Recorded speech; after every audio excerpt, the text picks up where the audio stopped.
ఈరోజే భోగి ఆదివారంతో కలిసి వచ్చింది. ఇలా రావడం వల్ల ఈ రోజుకు మరింత విశేషత పెరిగింది.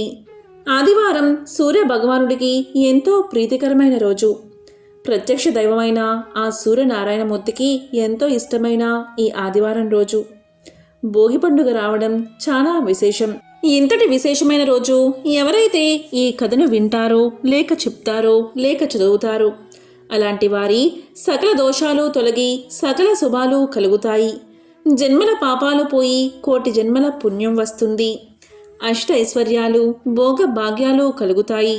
మరి ఆ పవిత్ర కథ ఏంటో ఇప్పుడు ఈ వీడియోలో తెలుసుకుందాం. ఈరోజు లక్ష్మీ నరసింహ పురాణంలోని ఈ పవిత్ర కథను వింటే చాలు, సకల ఐశ్వర్యాలు సిద్ధిస్తాయి. మరి ఆ కథ ఏంటో ఇప్పుడు విందాం. పూర్వం సూత మహాముని భరద్వాజుడికి ఇలా చెప్పడం ప్రారంభించాడు. మధ్య దేశంలో నంది గ్రామం అనే గ్రామం ఉండేది. ఆ గ్రామంలో కౌశికుడు అనే బ్రాహ్మణుడు నివసిస్తూ ఉండేవాడు. అతను వేదాలు, శాస్త్రాలు తెలిసినవాడు. అతను చదివింది యథాశక్తిగా ఆచరణలో చూపే మంచి వ్యక్తి. నిత్యము లక్ష్మీ నరసింహస్వామిని ఆరాధిస్తూ ఉండేవాడు. అతని ఇల్లాలు కూడా అతనికి తగిన ఇల్లాలు, బుద్ధిమంతురాలు, పదినే దైవంగా భావించి ఏ పనిలోనూ సోమరితనం లేకుండా పతి ఆజ్ఞకు కట్టుబడి ఇంటిని పాల సముద్రంగా చేసుకున్న గృహలక్ష్మి. ఆమె పేరు సావిత్రి. ఈ నంది గ్రామానికి కొంచెం దూరంలో ఒక చిన్న గ్రామం ఉంది. ఆ గ్రామంలో యజ్ఞశర్మ అనే బ్రాహ్మణుడు నివసిస్తూ ఉండేవాడు. అతను బాగా చదువుకోకపోయినా పురోహిత వృత్తికి తగిన చదువు కలవాడు. అతను ఆ ఇంట ఈ ఇంట పురుగు ఊళ్ళల్లో వ్రతాలు చేయిస్తూ, నోములు చేయిస్తూ వాటితో వచ్చే బియ్యాన్ని ఇంటికి తెచ్చి భార్యకి ఇస్తూ కాలం గడుపుతూ ఉంటాడు. ఒక రకంగా ఇతను చాలా పేదవాడు. ఇతని భార్య పేరు రోహిణి. ఆమె ఎంతో బుద్ధిమంతురాలు. పతికి వ్యతిరేకంగా ఏ రోజు మాట్లాడలేదు. ఎప్పుడూ కూడా రోహిణి పతిని సేవిస్తూనే ఉండేది. ఆ దంపతులకు చాలా కాలం తర్వాత ఒక కొడుకు పుట్టాడు. అతనికి దేవశర్మ అనే పేరు పెట్టారు. పిల్లవాడు చక్కగా పెరిగి 5 సంవత్సరాలు రాగానే అక్షరాభ్యాసం, 7 సంవత్సరాలు రాగానే ఉపనయనం చేశారు. ఆకస్మికంగా ఒకరోజు యజ్ఞశర్మ కన్ను మూశాడు. తండ్రి మరణించడంతో కొడుకు మరియు తల్లి అనాథులు అయ్యారు. కొడుకు తల్లిని ఓదార్చి తల్లిని వదిలి అక్కడ ఇక్కడ అడుక్కుంటూ దేశాటనకు పోయాడు. కాశీ, గయ, ప్రయాగ మొదలైన పుణ్యక్షేత్రాలు తిరిగి చివరకు నంది గ్రామానికి వచ్చి అక్కడ ఊరి వెలుపల ఒక దేవాలయంలో ఉంటూ జపం తపస్సు చేస్తూ కాలం గడుపుతున్నాడు. ఇలా జపం తపస్సు చేస్తూ గ్రామంలోకి వెళ్ళి ఏ ఇల్లాలో ఆదరించి పెట్టిన భిక్షాన్నం తిని ఆకలి తీర్చుకుంటూ ఆలయానికి పక్కన ఉన్న చెరువు నీటితో దప్పిక తీర్చుకుంటూ కాలక్షేపం చేస్తూ ఉండేవాడు. ఇలా ఉంటున్నాడు కానీ తల్లి గురించి ఏమాత్రం ఆలోచించడం లేదు. అస్తమానం దీక్షగా జపాలు తపాలు సాగిస్తున్నాడు. ఒకరోజు చెరువులో స్నానం చేసి ఆలయం ఆవరణలో ఉన్న చెట్టు కింద కట్టుకున్న బట్టలు ఆరవేసి జపానికి కూర్చున్నాడు దేవశర్మ. అంతలో ఆరని ఆ బట్టలపై పక్షి రెట్టలు పడ్డాయి. ఏమిటా అని పైకి చూశాడు దేవశర్మ. కొమ్మ మీద తెల్లని కొంగ, నల్లని కాకి ఉన్నాయి. దేవశర్మ కోపదృష్టికి కొంగా కాకి అక్కడికక్కడే చచ్చి కింద పడిపోయాయి. బట్ట మీద రెట్ట వేసినందుకు చచ్చాయి అని మొదట సంతోషించాడు దేవశర్మ. కానీ క్షణకాలం ఆగాక అయ్యో, నోరు ఎరగని పక్షులు నా కోపాగ్నికి ఆహుతి అయిపోయాయి అని విచారించాడు. అప్పుడు అతను ఒక కర్ర తెచ్చి ఆ రెంటిని దూరంగా పారజిమ్మి చెరువులో కట్టు బట్టలను శుద్ధి చేసుకుని స్నానం చేసి ఆలయానికి వచ్చాడు. అప్పటికే సూర్యుడు నడినెత్తికి వచ్చేశాడు. ఇక భిక్షాటనకు గ్రామానికి వెళ్ళాడు దేవశర్మ సరాసరి కశ్యపుని ఇంటికి వెళ్ళి భవతి భిక్షాందేహి అని కేకవేశాడు. అదే సమయంలో కౌశికుడు ఊరి నుంచి ఇంటికి వచ్చి లోపలికి వెళ్ళాడు. కౌశికుని భార్య సావిత్రి. భిక్షకుడి కేక విన్నా కూడా పతికి సేవ చేయకుండా ఏ పని చేయని మహాపతివ్రత. అందుకే ఆమె దేవశర్మకు అడిగిన వెంటనే ఆహారం పెట్టలేదు. భర్తకు స్నానం, భోజనం వగైరా అంతా సక్రమంగా జరిపి ఆయన పడుకున్నాక ఒక విస్తరిలో ఆహార పదార్థాలు తెచ్చి తీసుకో అని పెట్టింది. అప్పుడు దేవశర్మ ఇలా పలికాడు, నేను ఎప్పుడో వచ్చి అన్నం అడిగాను. ఇంతసేపు నీవు నన్ను నీ వాకిలి ముందే నిలబెట్టి ఇప్పుడు భిక్షం వేస్తావా అని కోపంతో చూశాడు. అతనికి గొప్ప తపశ్శక్తి ఉండడమే గర్వమని సావిత్రి గ్రహించి అతని చూపులకు భయపడకుండా ఇలా అంటుంది. నీ కంటి చూపులకు కాలిపోవడానికి నేను కొంగనో మరి కాకినో కాదు. తీసుకో భిక్షమని అక్కడ పెట్టి వెళ్ళిపోతుంది. ఆ మాటలు విన్న దేవశర్మకు చెమటలు పడతాయి. ఎక్కడో ఊరికే చెట్టు కింద జరిగిన విషయం ఎప్పుడూ ఇంట్లో ఉండే ఈమెకు ఎలా తెలిసింది? ఇంత జ్ఞానం, శక్తి ఈమెకు ఎలా వచ్చాయి అని ఆలోచించి ఆకలి కూడా ఆగిపోయి ఆశ్చర్యంతో ఆలోచించడం మొదలుపెట్టాడు. ఇక మాటలు మాట్లాడకుండా పెట్టిన ఆహార పదార్థాలు తీసుకుని తలవంచుకుని తాను ఉండే స్థలానికి వచ్చాడు. ఇలా ఆలోచిస్తూ అన్నం మరియు అన్ని కూరలు కలిపేసి తినేశాడు. ఏమిటి ఈ విచిత్రం అని పదే పదే ఆలోచిస్తున్నాడు. ఇక చల్లబడిన తర్వాత మళ్ళీ కాసేపు ఉండి సరాసరి కశ్యపుడు ఇంటికి బయలుదేరాడు. అప్పటికే కశ్యపుడు నిద్రలేచి పొలం పని మీద వెళ్ళిపోయాడు. సావిత్రి ఇంట్లో పురాణ కథ ఏదో చదువుకుంటూ తీరుబాటుగా కూర్చుంది. ఇక దేవశర్మ అమ్మ అని కేక వెయ్యగానే సావిత్రి తాళపత్రాలను కింద పెట్టి ఇంటి ముంగిట్లోకి వచ్చింది. అక్కడ దేవశర్మను చూసి ఎందుకు వచ్చావు అని అడిగింది. అమ్మా, ఎక్కడో జరిగిన దాన్ని ఇంట్లో ఉన్న నీవు ఎలా చెప్పగలిగావు? ఆ శక్తి నీకు ఎలా వచ్చింది అని అడగడానికే వచ్చానని భయపడుతూ అన్నాడు దేవశర్మ. అప్పుడు సావిత్రి ఇలా పలికింది. ఎవరి ధర్మాన్ని వారు పక్షపాతం లేకుండా నెరవేర్చితే ఆ శక్తి ఎవరికైనా వస్తుంది. నేను నా పతిని ఆరాధ్య దైవంగా భావించి సేవిస్తాను. భార్యగా నా ధర్మాన్ని నేను చేస్తాను. నా ధర్మాన్ని అంతఃకరణ శుద్ధితో నెరవేర్చుతూ ఉంటాను. దానివల్లే నాకు ఈ శక్తి వచ్చింది. మన ధర్మం ఎంత కఠినమైనదైనా శ్రద్ధతో ఆచరిస్తే అన్ని శక్తులు వస్తాయి. దీంట్లో ఆశ్చర్యపడవలసిన విషయం ఏమీ లేదు.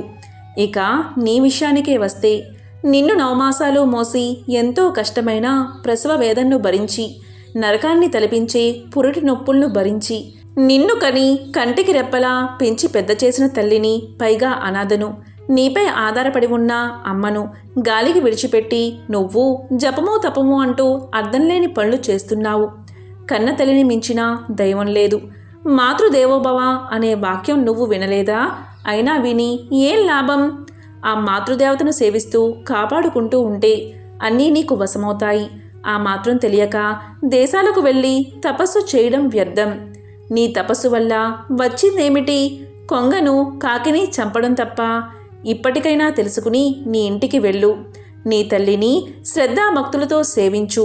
అదే గొప్ప తపస్సు అనుకో. ముందుగా నీ కోపానికి బలైపోయిన పక్షులకు దహన శుద్ధి చేసి స్నానం చేసి ఇంటికి వెళ్ళు. నీ తల్లిని పోషిస్తూ ఉండు. నీవు ఇంటికి వెళ్ళగానే నీకు వివాహం అవుతుంది. తర్వాత నీకు కొడుకు పుడతాడు.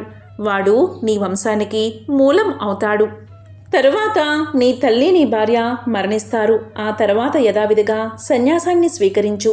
ఆ లక్ష్మీ నరసింహస్వామిని మనసారా ఆరాధిస్తూ ఉంటే విష్ణు సాన్నిధ్యాన్ని పొందుతావు అని సావిత్రి చెప్తుంది. ఇది విన్న దేవశర్మ, క్షమించు తల్లి, నాకు బుద్ధి వచ్చింది, పోయి వస్తాను అని వెనక్కి వచ్చి పక్షులకు దహన కార్యక్రమం చేసి తిన్నగా స్వగ్రామానికి చేరుకుంటాడు. సావిత్రి చెప్పినట్లే అమ్మను సేవిస్తాడు. అతనికి పెళ్ళవుతుంది. పుత్రుడు కలుగుతాడు. కొన్నాళ్లకు భార్య, తల్లి మరణిస్తారు. దీంతో దేవశర్మ సన్యాస ఆశ్రమాన్ని స్వీకరించి లక్ష్మీ నరసింహస్వామిని నమ్మి ఆరాధిస్తూ విష్ణు సాన్నిధ్యాన్ని పొందాడని భరద్వాజునికి సూత మహాముని తెలియచేశాడు.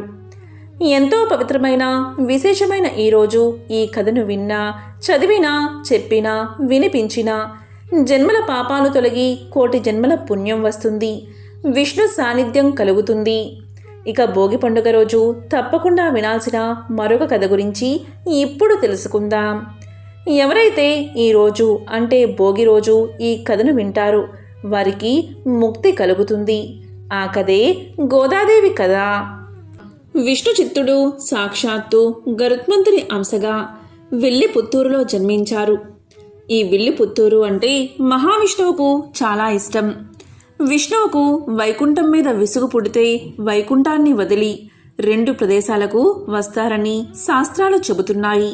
ఆ ప్రదేశాల్లో మొదటిది తిరుమల, రెండవది శ్రీ విల్లిపుత్తూరు. స్వామికి ఈ ప్రదేశం అంటే అంత ఇష్టం. ఈ ప్రదేశంలోనే విష్ణు చిత్తుల వారు పుట్టారు. బ్రాహ్మణుల ఇంట ఈయన జన్మించారు. ఈయనకు చిన్నప్పటి నుంచి అపారమైన విష్ణు భక్తి. తల్లిదండ్రులు చదువుకో నాయనా, పాఠశాలకు పంపిస్తామంటే విష్ణు చిత్తుల వారు నాకేమీ అవసరం లేదు, నాకు స్వామి యొక్క కైంకర్యం చాలు అని చెప్పి భగవత్ సేవలోనే ఉండిపోయారు.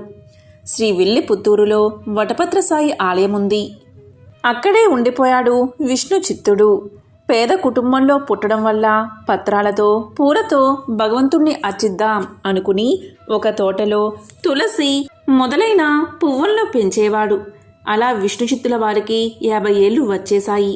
50 ఏళ్ళు వచ్చినా విష్ణు చిత్తుల వారు వివాహం చేసుకోలేదు. భక్తితోనే జీవితాన్ని గడిపాడు. చుట్టుపక్కల వారు విష్ణు చిత్తుణ్ణి చూసి, ఏమిటో ఈ వెర్రి బ్రాహ్మణుడు ఎంతసేపు కూడా దేవుడు దేవుడు అని అంటూ ఉంటాడు. 1 రూపాయి కూడా సంపాదించుకోలేదు, వివాహం చేసుకోలేదు, పిల్లలు లేరు, ఈయన గతి ఏమవుతుందో అని బాధపడేవారు. పైనుంచి స్వామివారు ఇవన్నీ చూసి, అయ్యో విష్ణుచిత్తుడు నా కోసం జీవితాన్నంతా దారపోశాడు, అతని చేతిలో చిల్లి గవ్వలేదు, సరే అపారమైన సంపదను ఇద్దాము అనుకుని ఒక సన్నివేశాన్ని సృష్టిస్తాడు. ఒకసారి మధురరాజు వల్లభదేవుడు రాత్రిపూట దేశాటన కోసం వెళ్తాడు. వెళ్ళి ఎక్కడో భోజనం చేసి ఒక అరుగు మీద పడుకుంటాడు. ఆయన పక్కన ఒక మహాభక్తుడు ఉంటాడు.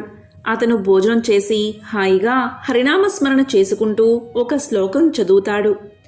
వర్షానికి కావలసిన వాటిని మిగిలిన నెలలో కూడబెట్టుకుంటాం, రాత్రికి కావాల్సింది పగలు, ముసలితనానికి కావాల్సింది యవ్వనంలో, అలాగే పరలోకానికి కావాల్సింది కూడా ఈ లోకంలోనే సమకూర్చుకోవాలి అనేది ఆ శ్లోకం యొక్క అర్థం. ఆ మాటలు పిడుగుల్లా తగిలాయి రాజుకి. ఆ మాటలు వినగానే రాజుకు వైరాగ్యం వచ్చేస్తుంది.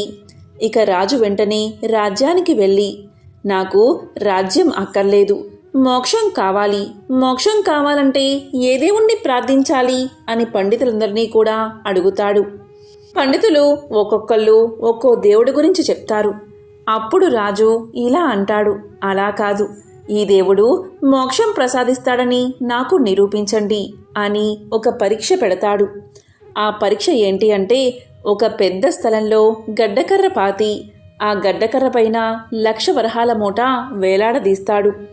ఎవరైతే అక్కడికి వచ్చి ఫలానా దేవుణ్ణి ఆరాధిస్తే ఖచ్చితంగా మోక్షం కలుగుతుందని పరతత్వాన్ని నిరూపించగలుగుతారో అప్పుడు ఆ మూట తెగి వాళ్ళ కాళ్ళ దగ్గర పడాలి.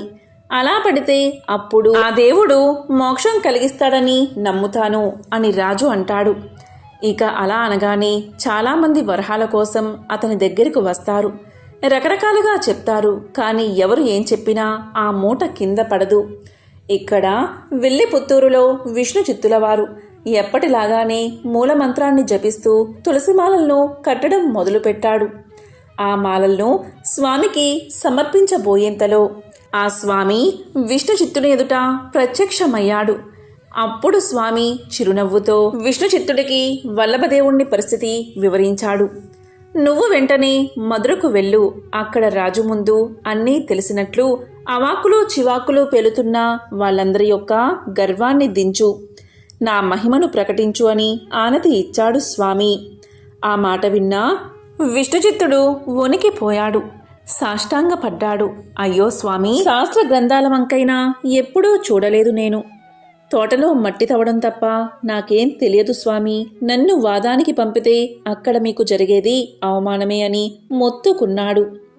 గుడిని ఊడవమని, నీళ్లు తోడమని, పల్లకి మొయ్యమని, మాలను కట్టమని, జెండా దింపమని, వింజామరలు వియ్యమని, దీపం వెలిగించమని, ఇలాంటి పనులు నాకు చెప్పు, అంతేకాని వాదాలు నాకెందుకు, ఇంకెవరూ దొరకలేదా నీకు అని ప్రాధేయపడ్డాడు. అతని భక్తికి సంతోషించాడు శ్రీహరి. శ్రీదేవి వంక చూశాడు. అతన్ని వాదనలో గెలిపిస్తా చూడు అన్నాడు శ్రీహరి చిలిపిగా. ఇక విష్ణు చిత్తుల వంక చూసి, అంతా నీ ఇష్టమేనా ఏమిటి, వెళ్ళు, నేనున్నానుగా అంతా జరిపించడానికి అన్నాడు. చివరికి విష్ణు చిత్తుడు ఒప్పుకున్నాడు. రాజుకు ప్రసాదంగా ఇవ్వడానికి కావిళ్లలో అరిసెలు పట్టుకుని మధురకు బయలుదేరాడు. అలా విష్ణుచిత్తుడు రాజ్యసభకు వెళ్ళాడు.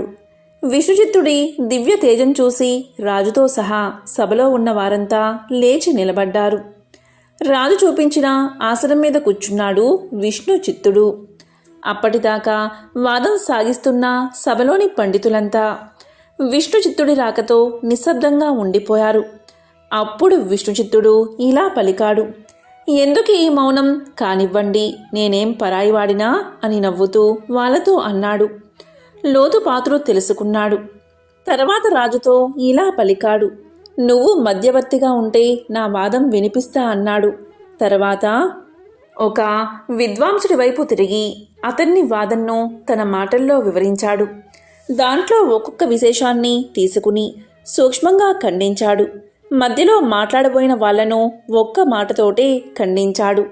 మళ్ళీ మొదటివాడి దగ్గరకు వచ్చి తన సిద్ధాంతాన్ని వినిపించి వారిని ఒప్పించి ఓడించాడు.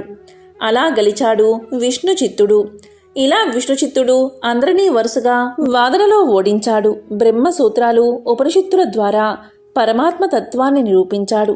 తర్వాత నారాయణుడే ఆ పరతత్వమని బోధించాడు. సకల భూతాల్లోనూ ఉండే ఆత్మ ఆ విష్ణువే అని వివరించాడు. ప్రాణుల్ని బంధించేది, మోక్ష మార్గానికి అడ్డం వచ్చేది మనసు. ఆ మనసును భౌతిక భోగాల నుంచి వెనక్కి లాగే యోగ సాధనాల వల్ల ఆత్మరూపాన్ని తెలుసుకోవచ్చు. అదే విష్ణువు. అన్ని రూపాల్లోనే ఉండేది అతనే. అయితే అతని స్థూల రూపాన్ని ఎప్పుడూ ధ్యానించడం ద్వారా అతనిగా మారి ముక్తి పొందవచ్చు అంటూ ఒక కథ ద్వారా విషయాన్నంతా వివరించాడు. విష్ణుచిత్తుడి విజయాన్ని దృఢపరుస్తూ సభలో కట్టి ఉన్న మూట దానంతట అదే తెగి విష్ణుచిత్తుల వారి పాదాలపై పడింది. దీంతో మహారాజు పొంగిపోయి ఆ వరహాల మూటను విష్ణుచిత్తుడికి ఇచ్చి విష్ణుచిత్తుడికి సన్మానం చేసి ఏనుగు మీద ఎక్కించి వింజామర సేవిస్తూ ఆయన్ని ఊరేగిస్తారు. ఇంత గుర్తింపు వచ్చినా విష్ణుచిత్తులకు ఏమాత్రం గర్వం రాదు. ఇదంతా చూసిన విష్ణుమూర్తికి ఎంతో ముచ్చట వేస్తుంది. మా విష్ణుచిత్తుడికి ఇంత సన్మానం జరుగుతుంది, చూడకపోతే ఎలా? భూమి మీద ఉన్న గరుత్మంతుడికి సన్మానం జరుగుతుంటే మనం చూడాలి కదా అని చెప్పి గరుత్మంతుణ్ణి పిలిచి శ్రీదేవి భూదేవి సమేతంగా శ్రీ ఉల్లు పుత్తూరులోని వీధుల్లోకి విచ్చేస్తాడు. ఎంతో ఆనందంగా శ్రీ మహావిష్ణువు విష్ణుచిత్తుల వారిని పొగుడుతాడు. అప్పుడు విష్ణుచిత్తుల వారు సంతోషంతో, స్వామి, ఇది నా పరాక్రమం కాదు, నేను ఎన్నడూ చదువుకోలేదు, కానీ మీరే నాకు విద్యను ఇచ్చారు. నా మీద ప్రేమతో ఇంతమంది జనంలోకి విచ్చేశావా? ఎంత పలికినా మనోహరమైన రూపం నీది, నీకు దిష్టి తగులుతుంది, నీకు దిష్టి తగలకూడదు అని ఆశీర్వదిస్తూ మంగళ శాసనం రాశాడు. అప్పుడు విష్ణుమూర్తి ఎంతో ఆనందంగా, నువ్వే నన్ను ఆశీర్వదిస్తున్నావు, ఇక మీదట నిన్ను ఇప్పటినుంచి అందరూ కూడా పెరి ఆల్వారు అని పిలుస్తారు. అంటే ఆల్వారులో పెద్దవాడు అని అర్థం. అలా ఆశీర్వదించి వెళ్ళిపోతాడు విష్ణువు. తరువాత విష్ణుచిత్తుడు విల్లుపుత్తూరుకి విచ్చేస్తాడు. తనకు వచ్చిన 1,00,000 రూపాయల్లో 1 రూపాయి కూడా ఉంచుకోకుండా వటభద్రసాయి ఆలయానికి విరాళంగా ఇచ్చేస్తాడు. మళ్ళీ బుట్ట తీసుకుని తోటలోకి వెళ్ళిపోతాడు. అలా విష్ణుచిత్తుల వారు ధనాన్ని విరాళంగా ఇచ్చేసి తనకు వచ్చిన పేరు ప్రతిష్టలను పట్టించుకోకుండా స్వామివారు తనకు ఇచ్చిన విద్యతో తిరుమలి రాశాడు. ఇదంతా చూసిన విష్ణుమూర్తి ఇలా అనుకున్నాడు, ఎంత వెర్రివాడు ఈ విష్ణుచిత్తుడు, డబ్బు ఇస్తే నా ఆలయానికి ఇచ్చేశాడు, పేరు ప్రతిష్టలు ఇచ్చినా పట్టించుకోవడం లేదు. ధనం విద్యను ఇచ్చాను, ఆ ధనాన్ని విద్యను కూడా నా కోసమే ఖర్చు పెడుతూ ఉన్నాడు. పెళ్లి లేదు, పిల్లలు లేరు, తన జీవితానంతటినీ నా కోసమే ఖర్చు పెడుతున్నాడు. ఈ విష్ణుచిత్తుడి కోసం నేనేం చేయగలను అని ఆలోచించి నన్ను నేనే విష్ణుచిత్తుడికి సమర్పించుకుంటాను అని భూదేవి వైపు చూశాడు. అప్పుడు భూదేవికి విషయం అర్థమైంది. స్వామి ఏ తులసి మొక్కల్లో అయితే తన జీవితాన్నంతా సమర్పించుకున్నాడో ఆ తులసి మొక్కల నుంచి ఇవ్వబోతున్నాను, ఇక నేనే భూమి మీదకు వెళ్తాను అని భూదేవి భూమి మీదకి దిగి వస్తుంది. ఒకసారి విష్ణుచిత్తులు తోటలో పాదులు తీస్తూ ఉండగా ఒక పాప కనిపిస్తుంది. ఆవిడే భూదేవి అంశతో జన్మించిన ఆండాల్ దేవి. ఆమెను సాక్షాత్తు భగవంతుడి ప్రసాదంగా భావించి సంక్రాంతికి ముందు రోజే భోగి. అందుకే ప్రతి వైష్ణవ ఆలయంలో భోగినాడు గోదాదేవికి విష్ణుమూర్తితో కళ్యాణం జరుపుతూ ఉంటారు. మనిషిగా పుట్టి భగవంతుడిలో ఐక్యం అవ్వడం సాధ్యమా అన్న ప్రశ్నకు సమాధానం చెప్పింది గోదాదేవి. మానవ కాంతగా జన్మించి శ్రీరంగనాథుణ్ణి ప్రేమించి పూజించి ఆయనలో ఐక్యమైనది. అటువంటి దివ్య ధనుర్మాసం ఈరోజే ప్రారంభమైనది. 12 మంది ఆల్వార్లలో శ్రీ ఆండాల్ గోదాదేవి కూడా ఒకరు. ఆమెను నాచియార్ కూడా పిలుస్తారు. రంగనాథుణ్ణి స్తుతిస్తూ ఆండాల్ రచించిన 30 పాసురాలను కలిపి తిరుప్పావై అంటారు. ఆల్వార్ దివ్య ప్రబంధంలో తిరుప్పావై ఒక భాగం. శ్రీ మహావిష్ణువు ఆజ్ఞ మేరకు సాక్షాత్తు శ్రీ మహాలక్ష్మి భూలోకంలో గోదాదేవిగా అవతరించింది. శ్రీ విల్లిపుత్తూరులో విష్ణు చిత్తుడు అని గొప్ప భక్తుడు ఉండేవాడు. ఈ ఊరిలోనే శ్రీకృష్ణుడు మర్యాకు మీద తేలియాడుతూ వటపత్ర సాయి లోకాన్ని రక్షించాడని ఒక నమ్మకం. అందుకే ఇక్కడి ఆలయంలోని ప్రధాన దైవం ఆ చిన్ని కృష్ణుడే. నిత్యము కూడా ఆ కృష్ణుడికి పూలమాళ్ళు అర్పిస్తూ తన జీవితాన్ని ధన్యం చేసుకునేవాడు విష్ణు చిత్తుడు. విష్ణు చిత్తుడి అసలు పేరు భట్టనాథుడు. నిరంతరం ఆయన చిత్తం విష్ణుమూర్తి మీదే ఉండేది కాబట్టి విష్ణు చిత్తుడు అని ఆయన్ని పిలిచేవారు.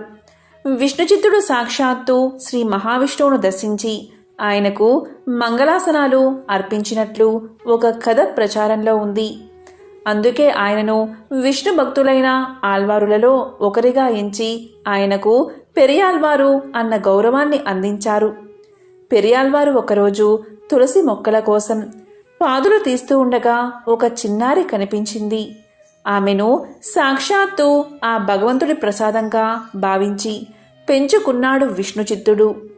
తండ్రి పెంపకంలో ఆమె అత్యంతమైన కృష్ణ భక్తితో పెరిగింది.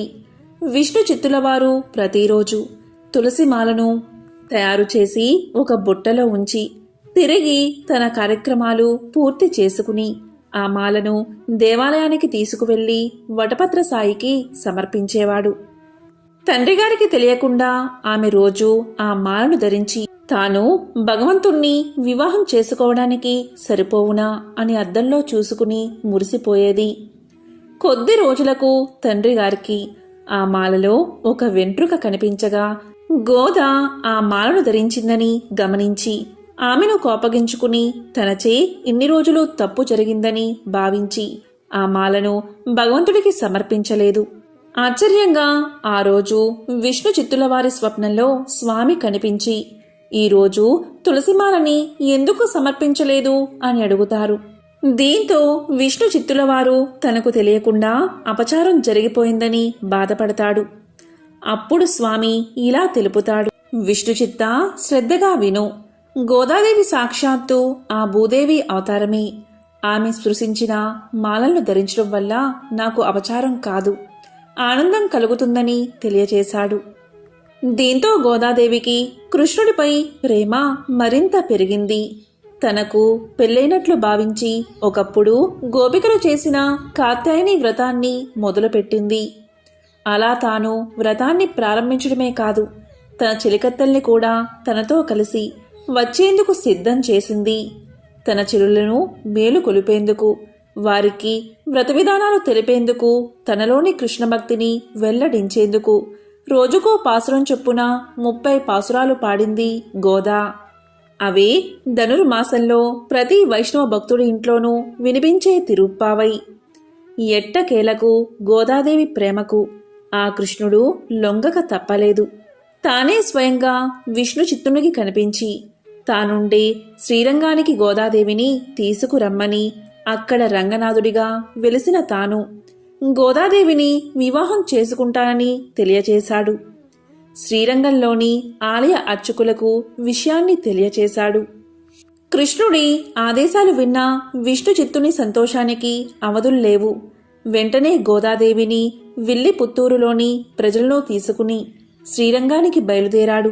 పెళ్లి కూతురిగా అంతర ఆలయంలోకి ప్రవేశించిన గోదాదేవి అందరూ చూస్తూ ఉండగానే ఆ రంగనాథుడిలో ఐక్యమైపోయింది. నిష్కల్మష హృదయంతో తన హృదయాన్ని రంగనాథుడికి అర్పించుకుంది గోదాదేవి. వివిధ క్షేత్రాలను దర్శించినప్పుడు అక్కడ కొలువై ఉన్న ఆయా దైవాల మహిమ గురించి మనం విన్నప్పుడు ఆశ్చర్యం కలుగుతూ ఉంటుంది. దైవం పట్ల విశ్వాసం గల వాళ్ళు ఆ సంఘటనలను నిజంగానే జరిగి ఉంటాయి అని భావించి అనుభూతిని పొందుతారు.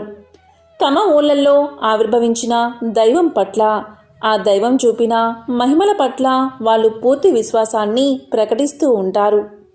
అదే గోదా రంగనాథస్వామి దేవాలయం, ఎదులాబాద్, రంగారెడ్డి జిల్లా. ఈ గ్రామంలోని ఆలయంలో శ్రీ గోదా సమేత రంగనాయకస్వామి ఆలయం దర్శనమిస్తూ ఉంటుంది.